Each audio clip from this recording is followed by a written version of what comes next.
Welcome to Cat Chats, Episode 5 Health and Creativity and their effects on each other. So, I will be honest, this episode, I recorded it and decided not to do it. And then we're going to re-record it again. Because, yeah. So, I'm going to give you a quick overview, hopefully it'll be fast, of my mid-March to my present. And it is currently June 10th. So we're covering basically 3 months. 2.5, 3 months. You get the picture. So, TMI information. I, at some point between mid-March and April, developed chronic diarrhea. Highly unpleasant, do not recommend it. And did I go to the doctor for this? No, I did not. Eventually I did, but we'll get to that in a minute. And I just kept putting it off. But here's the problem. I was going to college, and I had a job in retail. Those of you who have worked retail or currently work retail know it sucks. On so many levels. And I also did live streams and was writing my book and trying to be creative and trying to do a YouTube channel that I'm not very good at and trying to do this podcast and attempt to be social with my roommate and talk to my family, and I'm not really good at it, okay? I'm very much a homebody and antisocial. But I put off going to the doctor. I didn't go to the doctor. Beginning of April, I got sick. I was puking, minor fever, still had the chronic diarrhea. Did I go to the doctor? No, I did not go to the doctor.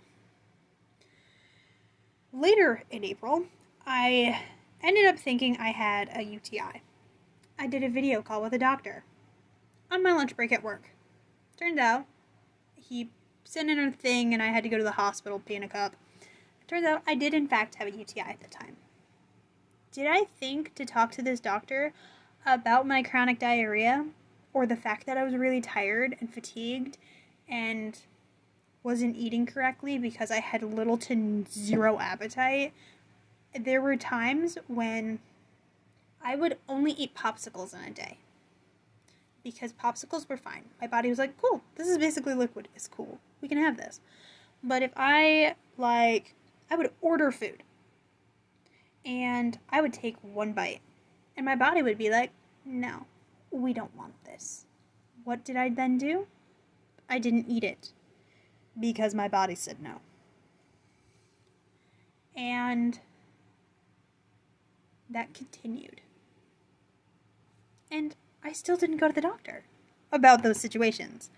I got treated for the UTI. That was cool. That got cleared up, which was nice. Didn't have any irritation to it. That was pretty cool. But I still had chronic diarrhea, little to no appetite, and stress. Because college student, mind you, I was taking one class. But it was also the stress of that one class. If I didn't pass it, I would still be in school. It was the very last class I needed. So, exam week comes. I'm still really stressed, high anxiety going on, but I did my paper. It ended up pretty well if I do say so myself. I did the 2-minute presentation on the exam day, turned in the paper. That was awesome. And then, so that was on Tuesday of the last week in April, right? That Friday, my anxiety is super high. I was already borderline having a panic attack.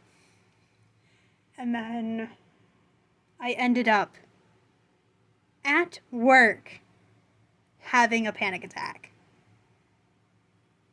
Thankfully, I worked in the fashions department, and they had gutted the fitting rooms, so fitting rooms had become storage.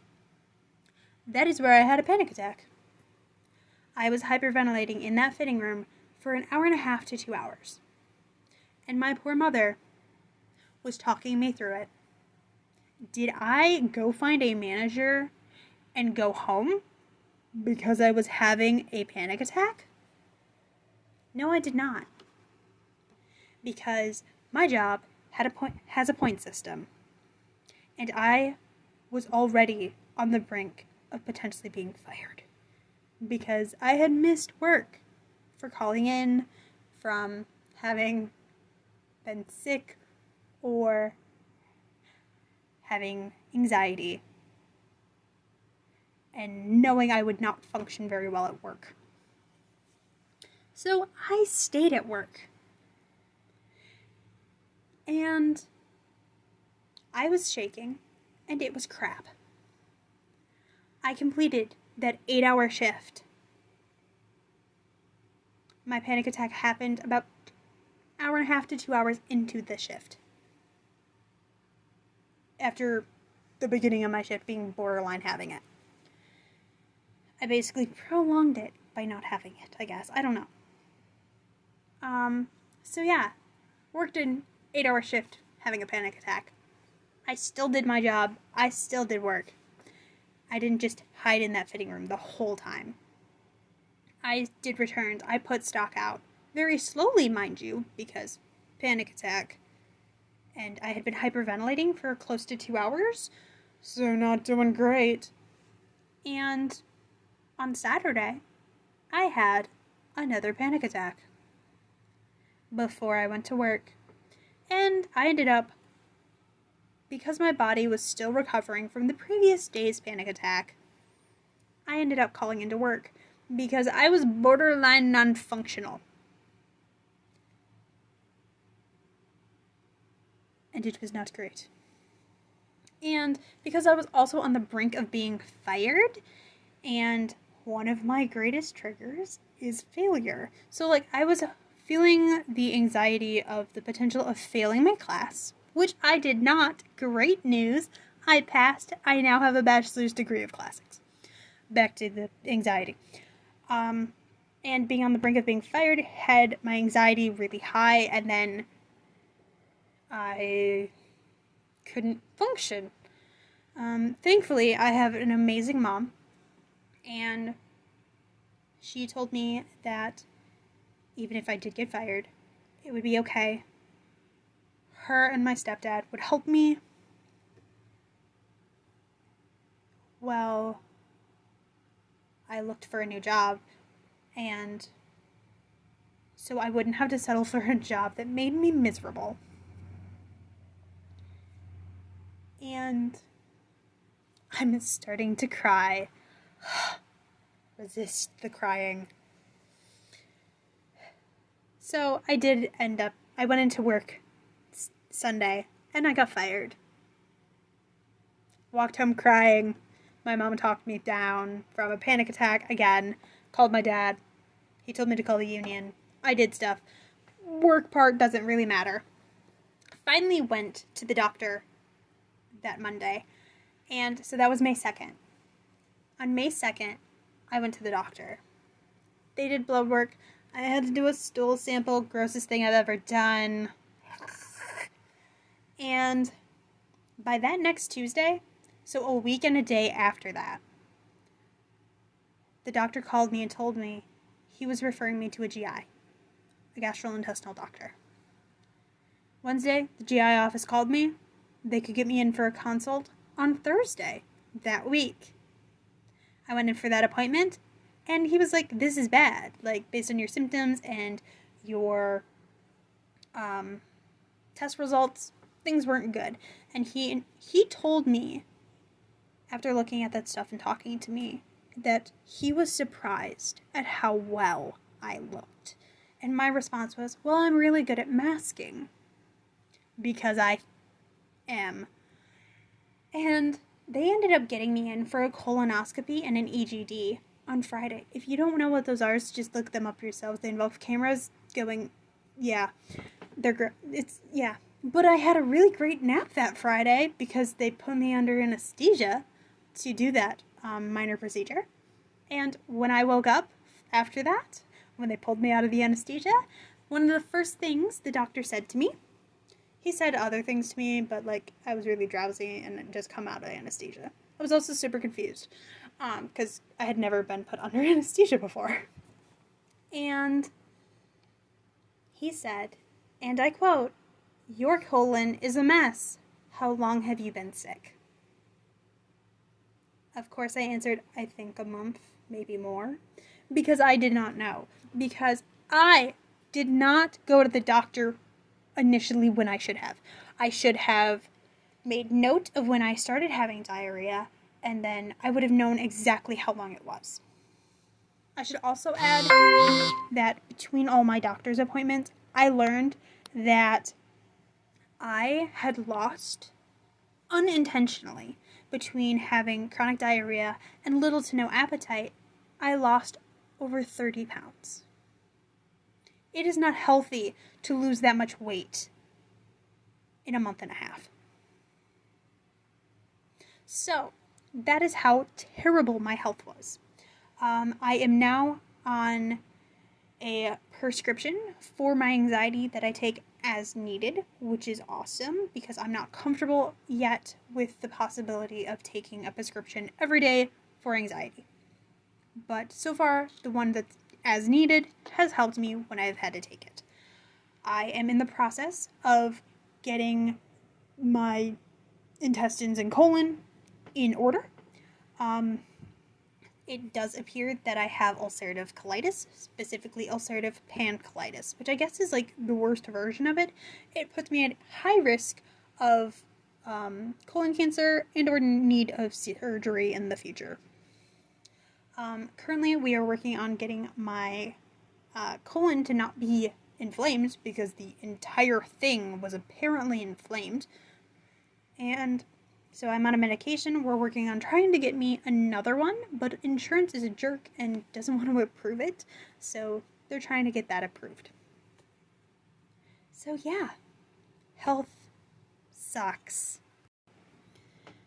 Now that I've talked about how my health sucks, let's talk about the creative aspect and my writing journey and being a creative throughout that unpleasant health, which is still ongoing.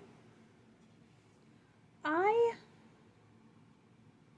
have not really worked on my book, and this really sucks because I have had no creative aspiration to work on it right now, or I hadn't, I guess, is the correct way to word this, and no motivation or energy to put towards it.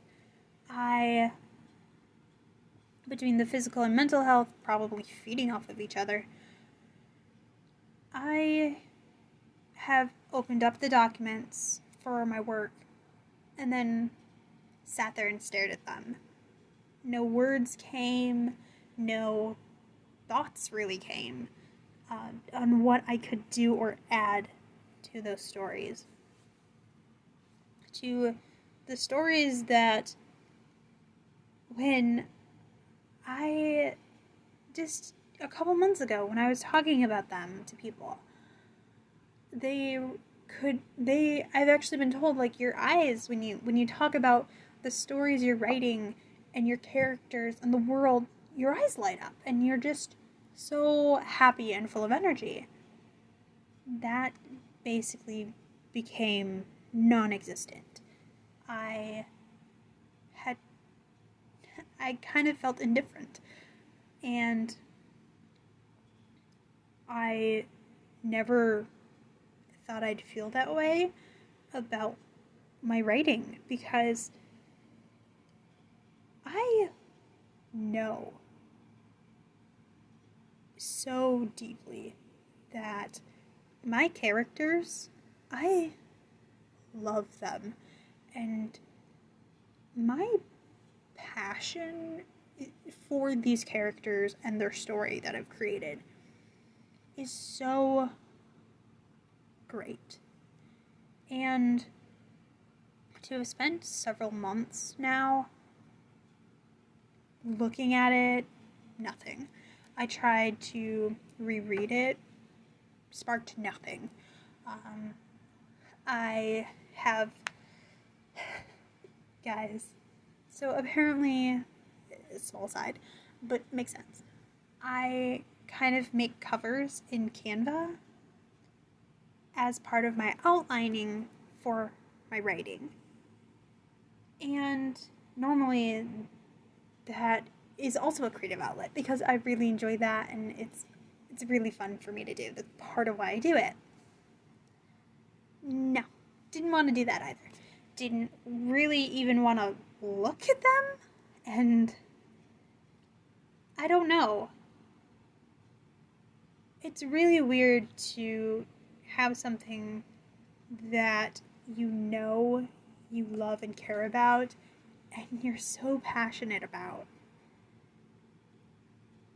You just feel blank and empty. And that's just how I felt for the last, at least since the beginning of April.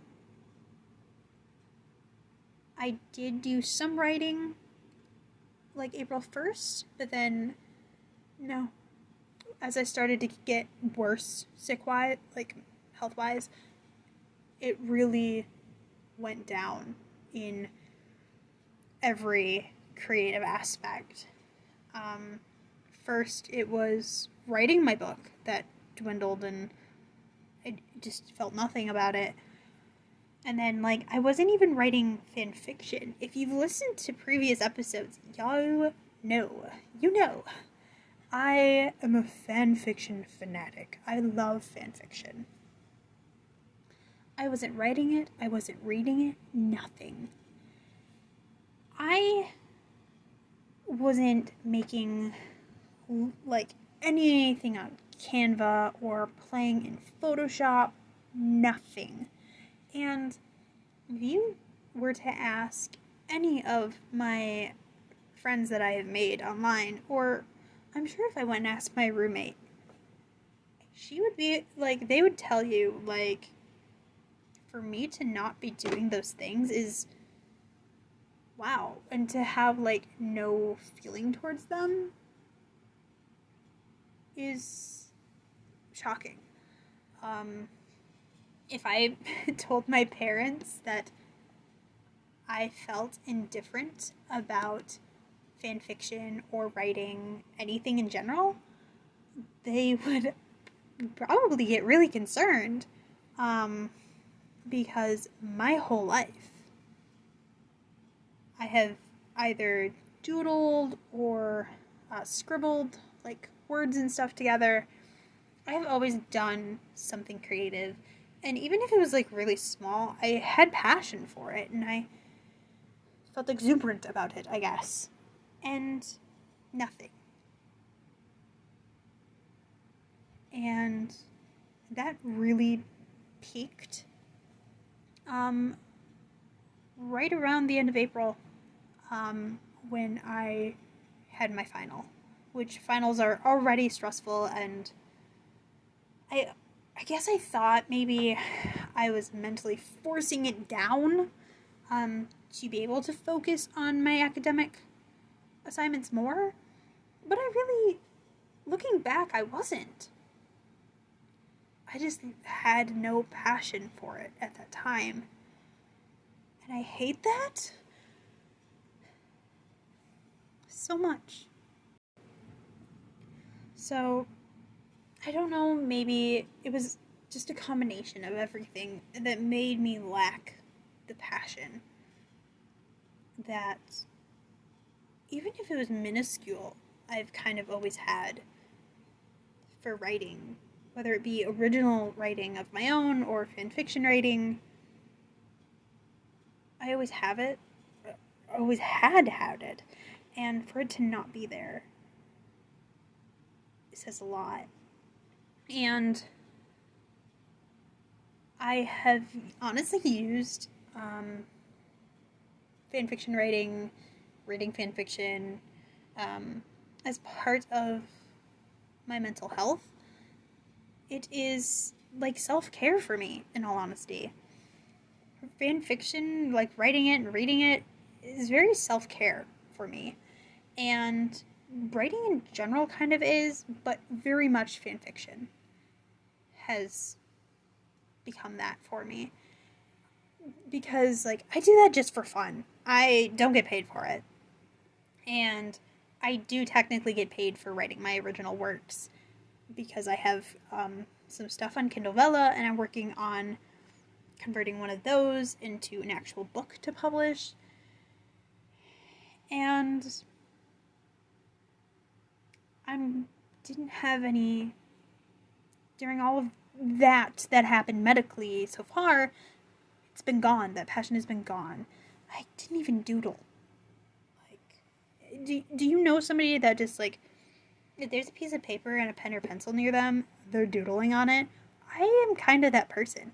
My doodling has also, like, transferred onto computer-esque type things. I will open up a Canva thing and just play around with it while I hang out and talk to people. It's not always just pen and paper doodling, but like digital form of doodling, I guess. And I wasn't even doing that. So my creativity was like sapped.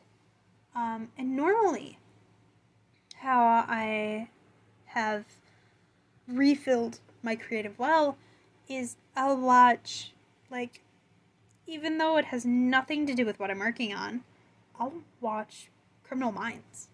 I've rewatched Criminal Minds, I do not know how many times, but I know basically every episode. I will turn on Leverage, and now also add in Leverage Redemption, and, like, I have the DVDs for Leverage seasons 1 through 5, and I will turn on the commentaries because I just love hearing about the behind the scene aspects and the perspective of the producers and the writers and all of the actors. And I didn't do that either. And nothing like that seemed to work. I didn't.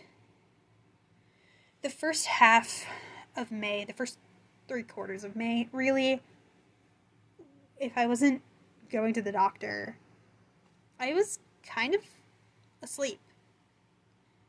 Or just laying there, staring into nothingness, and my brain was kind of blank.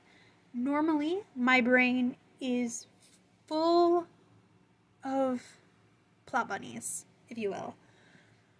Full of creative little snippets. If I put headphones in a lot of times and I listen to music, my brain is not just blank, and I'm not just listening to the song. I have a scenario going through my brain of characters for whatever story I might be working on or not working on at that time. And it just plays through my brain, and then I'm just like, wow, yes, I should go write this down. And that was not happening. Not happening at all. If I don't have music and I'm just sitting there in silence, my brain is writing either fan fiction or developing characters and their backstory. Even if I don't have, like, pen and paper, my brain is, like, constantly creating either stuff for writing or even, like, visual stuff. I'll be like, ooh, like, this cover would look really good if I did this. And I wasn't doing any of that. But, guys, I think my creativity has started to return. At the end of March, I actually quote unquote, made something or a couple of things in Canva. I made new backgrounds and overlays for streaming for Pride Month, and that was something I actually did something that was semi-creative, guys, and I hadn't done anything in so long like that. and I suddenly got the urge to see all of my covers together. Like I said, 19 covers. I've made 19 covers. And for some reason, I just really wanted to know what they all looked like together. Not just this series individually, but all of the covers for the 3 series and a standalone book. 2 of the series and the standalone book are actually in the same universe, and I was like, I need to see these covers together. They need, do I have to fix these? But I had that urge, and I hadn't had that push from, deep inside to be like, let's do this thing. Let's look at this thing. And I did. And now it's actually one of my backgrounds on my computer is this image of the 19 covers together. And I labeled, which one, this series and this series and this series. But I actually, I made the stream overlays. I took my covers and compiled them together. Yeah. I started to feel like a small creative impulse. And then because I'm looking for ways to earn some money that aren't going to be high stress yet, aren't going to require too much physical activity because my body is still pretty weak.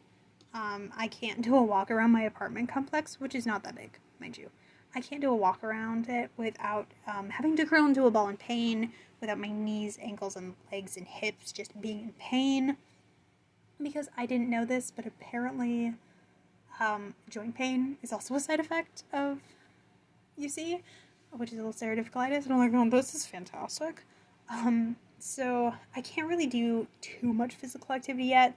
I'm slowly building up what I'm able to do. I'm able to actually stand and do my dishes, guys. I couldn't do that for several weeks. It's a pretty new development. Last week, I was actually able to do dishes. My roommate probably really appreciated that. But I'm also getting that creative pushback. I was talking about how I really enjoyed making some of the planners. I want to try and make planners and maybe sell them on Etsy or on my coffee. And somebody was like, hey, you also do Twitch stuff. I make my own overlays and stuff for StreamYard and Streamlabs. And they were like, would you do stuff for me? I'll pay you. And so now I'm actually making somebody some overlays, some screens, the panels, the alerts. I'm making them some stuff. They're not fancy or anything. I can't do any animation. But I'm getting to use my creativity, and I'm doing it, and also getting a very small amount of money in comparison to everything else. But I'm really happy, and I'm starting to feel happy. For so long, I've just been constantly tired and exhausted, and now I'm actually starting to be happy and feel somewhat inspired. I haven't started working on writing yet, but maybe that's coming. And sure, I guess that means I probably won't publish my book in July, but that's okay. I just want to feel creative again and not just nothing. I've spent the last month and a half, 2 months, feeling nothing besides anxiety and like a failure. I really want, and I'm so excited that I seem to be feeling somewhat inspired to do stuff. And maybe I'll turn on Criminal Minds or Leverage, my go-to shows, and maybe my creative well will actually get refilled instead of just drained again. Because it seemed like it was draining at the same time as same rate it was filling. So, yeah. So, I'm pretty sure this was a slight roller coaster. I'm sorry for the speed at which the beginning of the episode started. But I didn't want to spend 45 minutes talking about the health only and crying. The original version I recorded, I cried a lot. And y'all don't need to hear that. Really, you don't. But thank you for joining me for this episode. And I don't know what exactly the next episode is going to be about, but I might talk about those 19 covers and how they help with my outlining, possibly. I'm not sure. Who knows? But yeah, thank you so much for listening. I'm Kat Leo. You can follow me on social media at Kat Leo Writing. I have a YouTube channel, Kat Leo, and I have a Twitch channel, Kat Leo Writing. So, yeah, those are places that are full of a bunch of other links. And if you have any suggestions on what I could do an episode about, let me know. Yeah, thank you so much for listening. Have a great rest of your day.